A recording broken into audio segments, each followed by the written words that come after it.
anggota DPR RI, anggota DPRD Kota Cirebon. Kenapa sampai sekarang ini kalian bungkam seakan-akan tuli dan tidak melihat apa yang terjadi? Apakah hati saudara-saudaraku semua sudah gelap sehingga tidak bisa membedakan lagi mana yang hak dan mana yang batil? Tidak bisa membedakan lagi mana kebenaran dan mana ketidakbenaran? Ayo saudara-saudaraku semua, kita sama-sama berpartisipasi. Kita turun ke jalan, kita datengin kantor DPR RI, kita demo. Itu hak konstitusional kita sebagai warga negara untuk menyuarakan ada ketidakadilan yang terjadi di kasus Vina Cirebon. Anak-anak yang tidak berdosa dan anak-anak yang tidak bersalah, mereka hanyalah ditumbalkan dari oknum-oknum. Jadi ayo teman-teman semua, saya secara pribadi siap mempersamai teman-teman semua. Saya siap di depan dan siap juga di belakang. Ayo teman-teman semua, kita atur waktu dan tanggalnya untuk melakukan aksi di gedung DPR RI. Kita dorong anggota DPR RI untuk turun tangan, ikut berpartisipasi, menangani dan mengetahui persis kasus Vina Cirebon ini.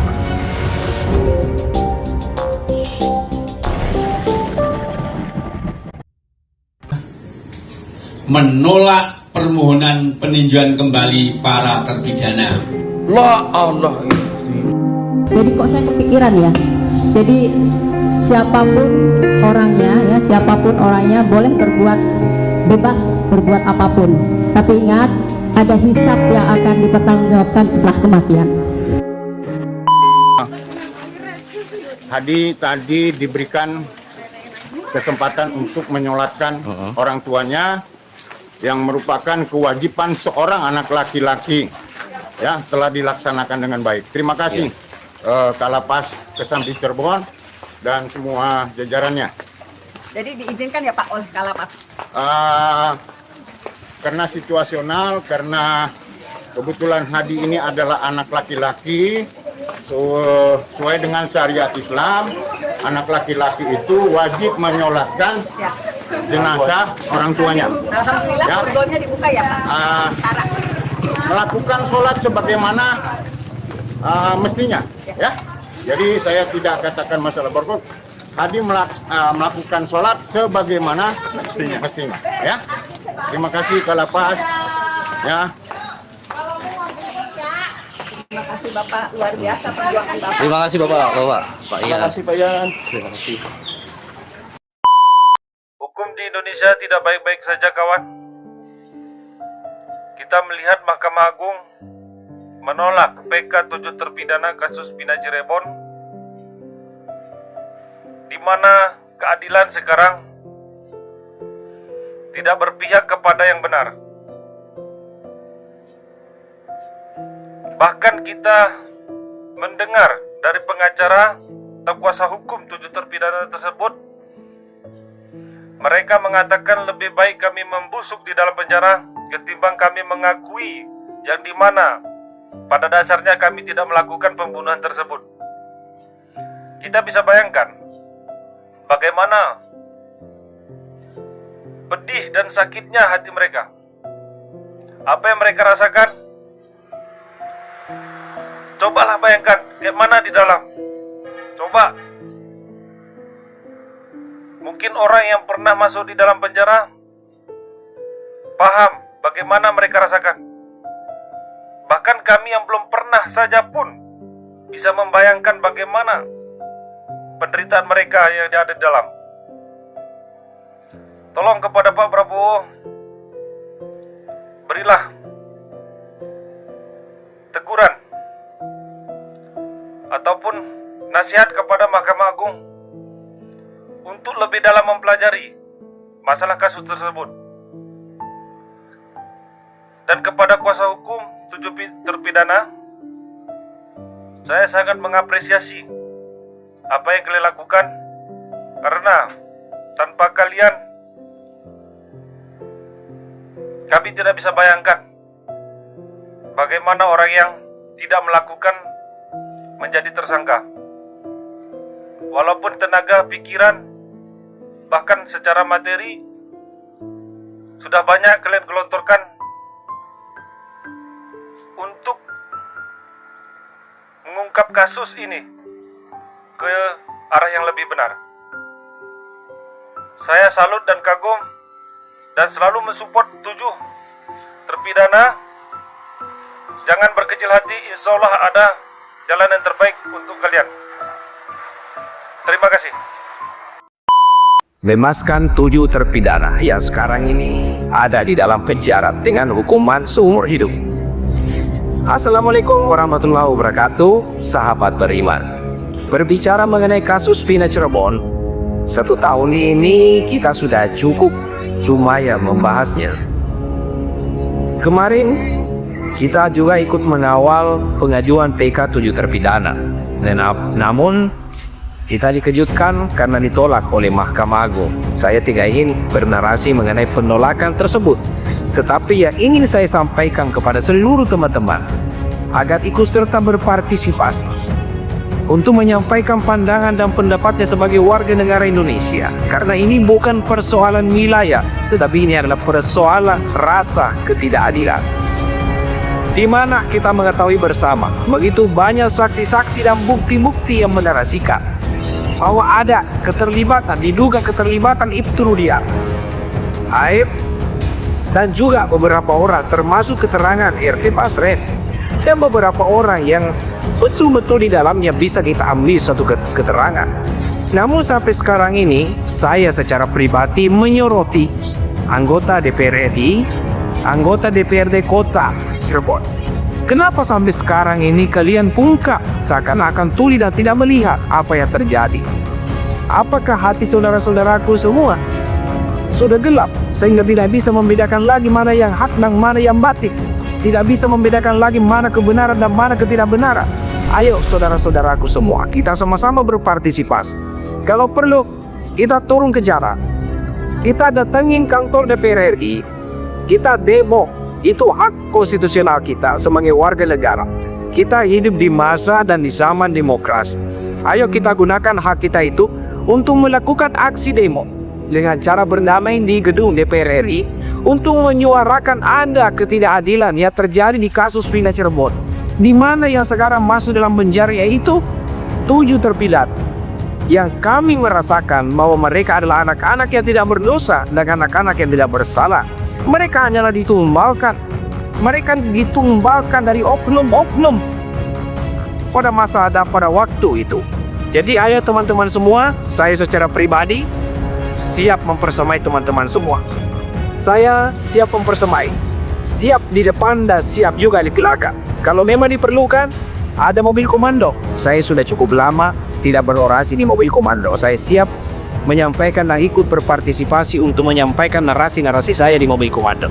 Ayo teman-teman semua, kita atur waktu dan tanggalnya untuk melakukan aksi di gedung DPR RI. Kita dorong anggota DPR RI untuk turun tangan, ikut berpartisipasi, menangani dan mengetahui persis kasus Vina Cirebon ini.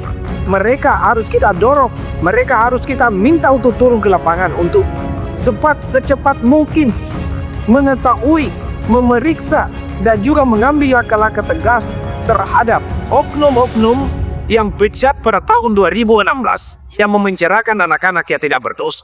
Itu harapan saya. Mungkin ada tanggapan dari teman-teman semua? Silakan berikan komentar berikut ini dan jangan lupa like. Sekian dari saya. Wabillahi taufiq wal hidayah. Wassalamualaikum warahmatullahi wabarakatuh. Allahu Akbar. Merdeka. Tuntutan utama saya adalah bebaskan 7 terpidana kasus Vina Cirebon karena terbukti tidak bersalah, tidak ada saksi dan alat bukti yang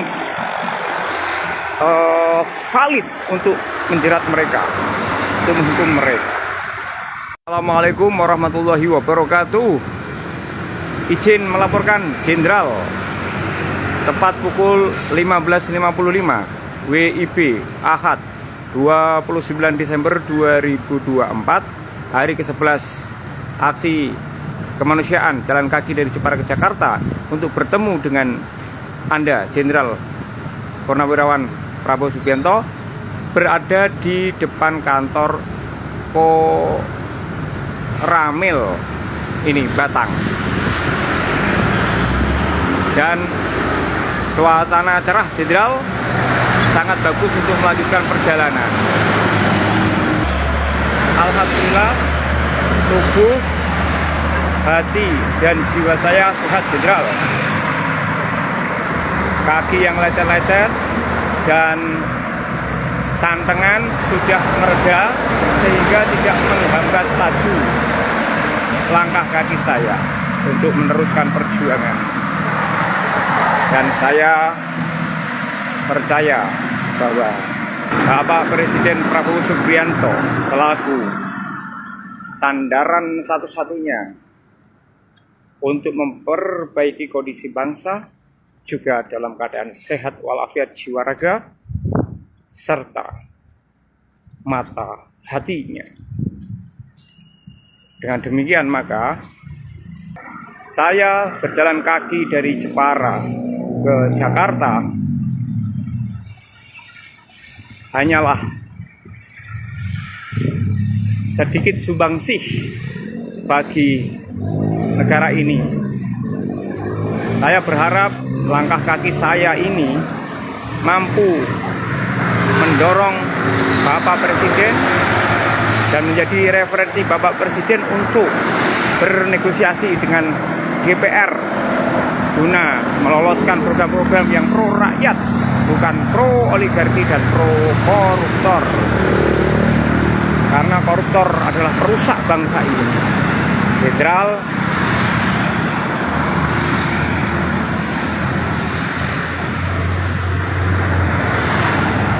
tuntutan utama saya adalah bebaskan 7 terpidana kasus Bina Cirebon karena terbukti tidak bersalah, tidak ada saksi dan alat bukti yang valid untuk menjerat mereka, untuk menghukum mereka. Karena jika mereka tetap dihukum seumur hidup atas apa yang tidak mereka lakukan, itu adalah tragedi hukum dan kemanusiaan di Indonesia. Mumpung Anda jadi Presiden Jenderal, lakukanlah sesuatu untuk membebaskan mereka. Bukan hanya demi 7 orang dan keluarganya, tetapi demi harapan rakyat Indonesia ke depan, bahwa mereka yakin memiliki negara yang bersih berwibawa. Al-Fatihah. Kalau benar dia disiksa, kalau benar dia siksaannya itu sampai ditembak, nggak tahu dia. Sudirman ini tahu siapa yang harus minum air kencing gitu. Nah, ini keterlaluan. Hakimnya kalau dia tidak mempertimbangkan itu, berarti hakimnya sudah buta dan tuli gitu. Karena kan luka tembak luka serius ya Pak, iya, bukan cuma sekedar orang luka seperti gores. ini, hakim yang mengadili kayak gini, tidak wajar dia menjadi sebagai penegak hukum, tidak wajar dia menegakkan dan memberikan keadilan. Dia tidak punya nurani gitu. Nah ini yang harus diselidiki gitu, siapa hakimnya, dan kalau benar ya, betul begitu persidangan terjadi untuk Sudirman seperti itu, ya tidak boleh kita main-main dengan hal ini. Ini pelanggaran sangat berat gitu. Demikian juga untuk 6 terpidana ya yang kemarin. Yeah. Sama saja karena ini kan kejahatan yang dilakukan bersama. Kita yakin ini bukan pembunuhan tapi kecelakaan lalu lintas tunggal, berarti nggak ada pelaku. Dan seandainya gitu, andai betul pembunuhan, pelakunya bukan mereka. Tidak ada satu bukti pun yang menunjukkan mereka sebagai pelaku pembunuhan. Dan tolong juga aparat-aparat yang telah keliru secara sengaja dalam mengadili perkara ini, kalau benar apa yang terangkat di permukaan dalam persidangan PK harus diberikan tindakan. Oke, ya, kepada Bapak Prabowo Subianto, ya perhatikanlah masalah ini secara serius Pak. Tanggal 16 Desember yang lalu, ya kami maknai sebagai matinya keadilan bagi rakyat jelata. Meskipun sudah diperjuangkan dengan maksimal, dengan mengajukan ahli-ahli dengan maksimal, bukti-bukti juga dengan maksimal, tetapi Hakim Agung yang ada di Mahkamah Agung sana, yang digaji oleh rakyat dengan keringat rakyat, dengan enteng mengatakan novum digital evidence tidak sebagai bukti baru. Jadi bersedia berkenan kiranya Pak Prabowo Subianto untuk memanggil langsung Ketua Mahkamah Agung untuk menghadap dan menanyakan mengapa bukti ekstraksi SMS pukul 22.14.10 WIB dari HP Samsung Galaxy almarhumah Vina ke tablet Widi tidak dipandang sebagai novum. Padahal ya, di 2016 meskipun dilampirkan di dalam berkas, tetapi jaksa sendiri pada PK 2024 mengakui bahwa bukti ilmiah tersebut, ekstraksi HP tersebut tidak disajikan di persidangan.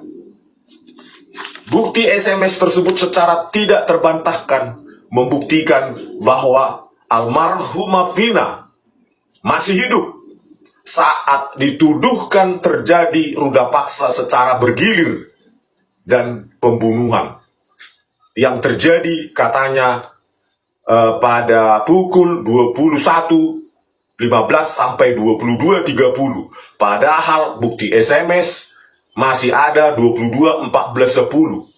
Sangat tidak masuk akal, kurang lebih 15 menit terjadi ruda paksa secara bergilir dan pembunuhan dan penyiksaan dan lain-lain dalam 15 menit, Pak. Mohon kebijakannya, Pak. Ya, kita tahu akhir-akhir ini ada berita bahwa terpidana Mary Jane dan Balinani dipulangkan ke negaranya atas pertimbangan kebijakan Bapak. Kalau warga negara orang lain, warga negara asing bisa menjadi perhatian Bapak sebagai Presiden Republik Indonesia, dan kami bangga atas kebijaksanaan Bapak. Kami memohon untuk kasus ini, Pak, bagaimana hidup 7 terpidana kasus rekayasa pembunuhan Tina dan Eki ini harus mendekam di penjara sampai seumur hidupnya. Sudah hilang masa hidupnya 8 tahun, hampir 9 tahun ini, dan akan hilang sampai mereka mati di penjara hanya karena pertimbangan hakim yang sangat tidak matang mengabaikan bukti saintifik ekstraksi SMS tersebut yang dipandang bukan bukti baru. Padahal jaksa di persidangan PK di Cirebon tahun 2024 ini mengakui sendiri bahwa itu tidak disajikan di persidangan pada tahun 2016. Kok bisa para hakim ini dengan enteng mengabaikannya? Apakah dia membaca berkas atau cuma duduk-duduk ongkang-ongkang terus memutuskan?